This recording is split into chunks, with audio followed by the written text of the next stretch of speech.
आज किसानों की धरती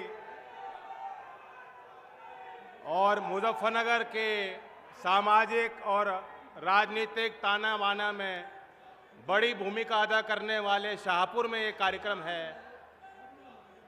चुनावी रैली में आए देश के गृह मंत्री आदरणीय अमित शाह जी हमारे मुजफ्फरनगर लोकसभा के, हमारे एनडीए के और ख़ास तौर से लोकदल और भारतीय जनता पार्टी के साझे उम्मीदवार डॉक्टर संजीव बालियान जी, उत्तर प्रदेश के मंत्री धर्मवीर प्रजापति जी,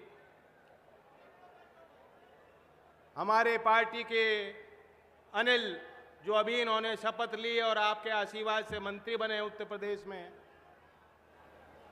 दयाशंकर जी, उपस्थित तमाम हमारे विधायक, वरिष्ठ पदाधिकारीगण, नेता, कार्यकर्ता।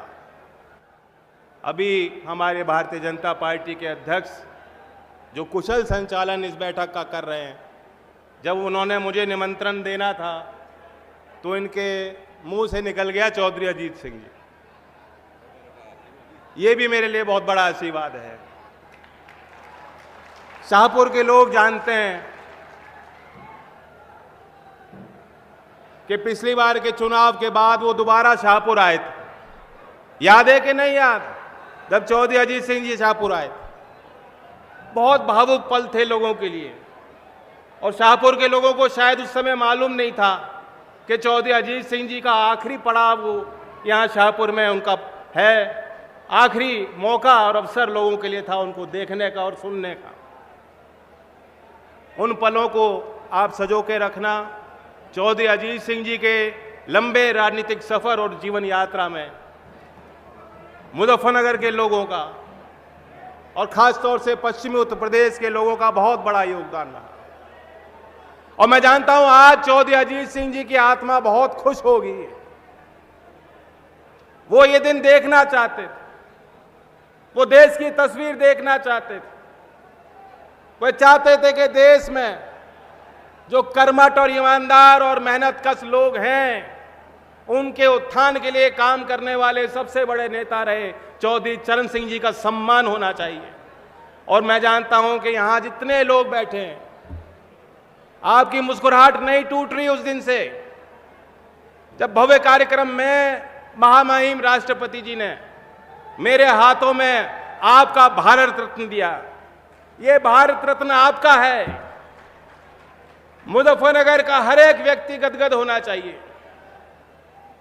भारत के किसानों का और कमेरों का सम्मान रखने वाली भारत सरकार के लोग आज आपके बीच आए, उम्मीद के साथ आए हैं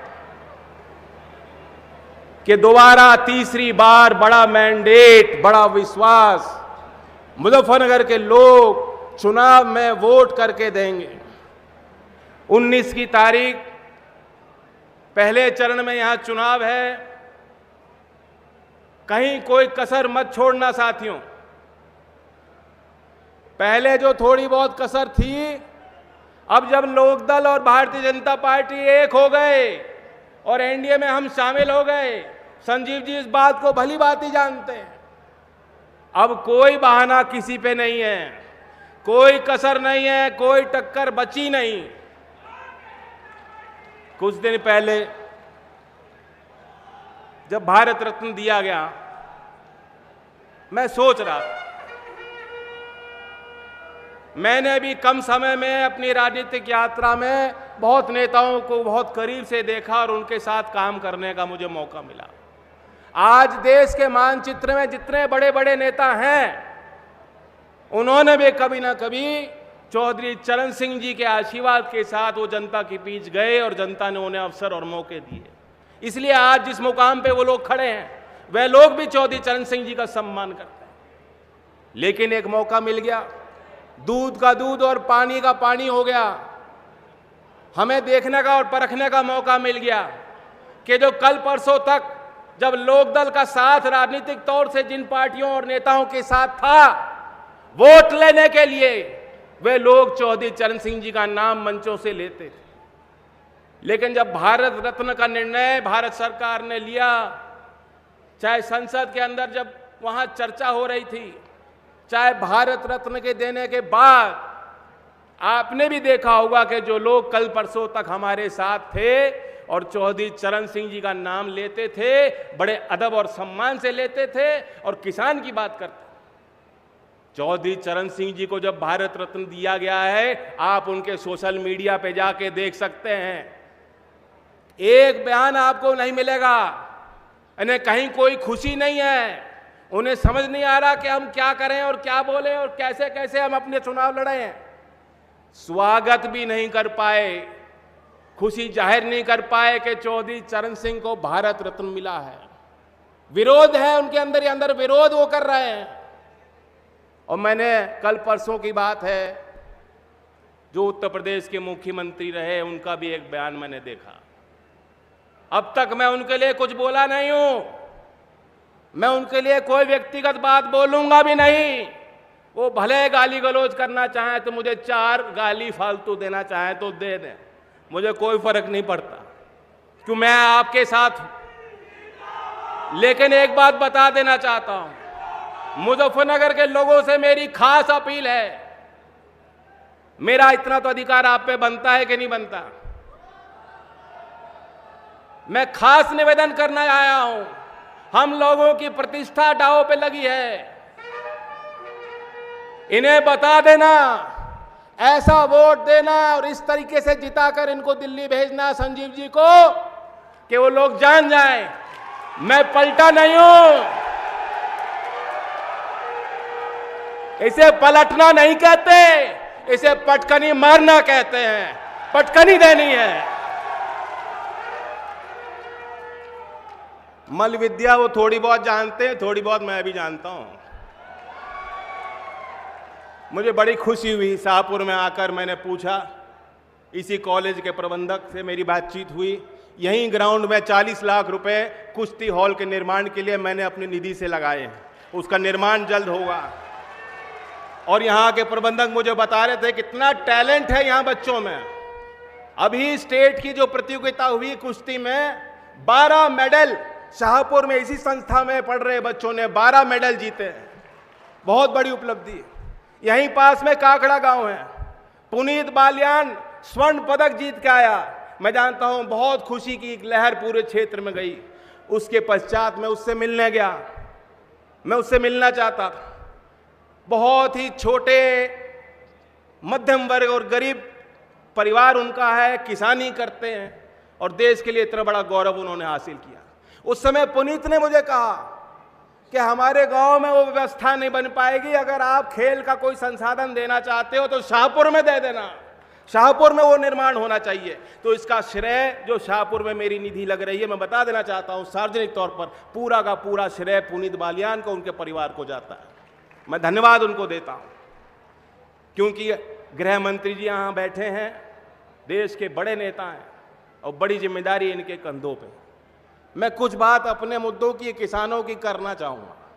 अब लोकदल और बीजेपी एक हैं, हमारे प्रतिनिधि प्रदेश की सरकार में भी है, और जब हमने दृढ़ निश्चय के साथ ये निर्णय लिया कि हमें आगे और गति देनी है, तो ये बात तो तय है कि प्रदेश और देश भर में किसानों को जब तीसरा मैंडेट मोदी जी को मिलेगा, प्रधानमंत्री की शपथ वो लेंगे, तो देश का किसान विश्वास कर सकता है कि किसानों को लाभकारी मूल्य दिलाने के लिए उनके साथ सामाजिक न्याय हो, मुख्य धारा में उनकी गिनती बने।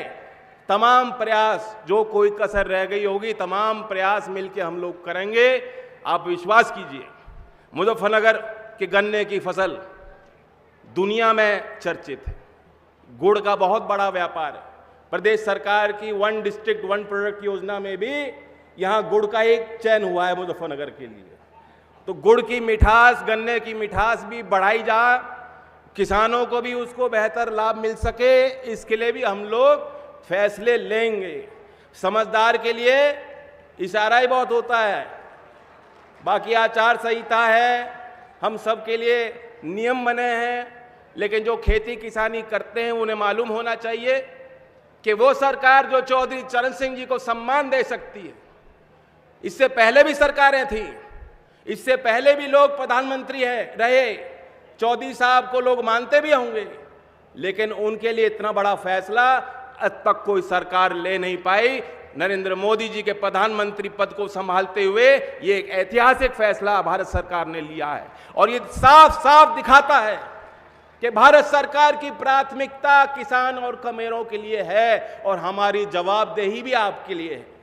तो इसलिए बड़ा दिल दिखाना, मैं लोकदल के कार्यकर्ताओं से आखिर में एक दोबारा अपील करता हूं, हमने और आपने तो बहुत संघर्ष किया, लेकिन आपको और बड़ा दिल दिखाना होगा। दुष्यंत कुमार जो प्रसिद्ध कवि हैं, उनकी एक छोटी सी पंक्ति याद आ रही है, मैं सुना देता हूं कि सच है कि पावों ने बहुत कष्ट उठाए। ये जो हम लोग विपक्ष में रहे तो उस समय की बात है, हमने बहुत संघर्ष किया, बहुत संघर्ष करके यहां आए हैं मंच पे, हम साझे मंच पे हम लोग खड़े हैं। तो दुष्यंत कुमार जी ने कहा है कि सच है कि पांवों ने बहुत कष्ट उठाए पर पांव किसी तरह राह पे तो आए। तो अब लोकदल के कार्यकर्ताओं को बड़ा दिल दिखाकर, क्योंकि हमारी राह, हमारे रास्ते एक हैं और मुजफ्फरनगर से दिल्ली जाने का रास्ता है। अगर आप मुझे मजबूती देना चाहते हो, अगर आप मुझे ताकत देना चाहते हो, अगर आप चौधरी चरण सिंह के विचारों को आगे ले जाना चाहते हो, अगर आप चौधरी अजीत सिंह जी के अधूरे कार्यों को पूरा करना चाहते हो, तो डॉक्टर संजीव बालियान को बहुमत के साथ आप चुनाव जिताइएगा। धन्यवाद। जय हिंद, जय भारत।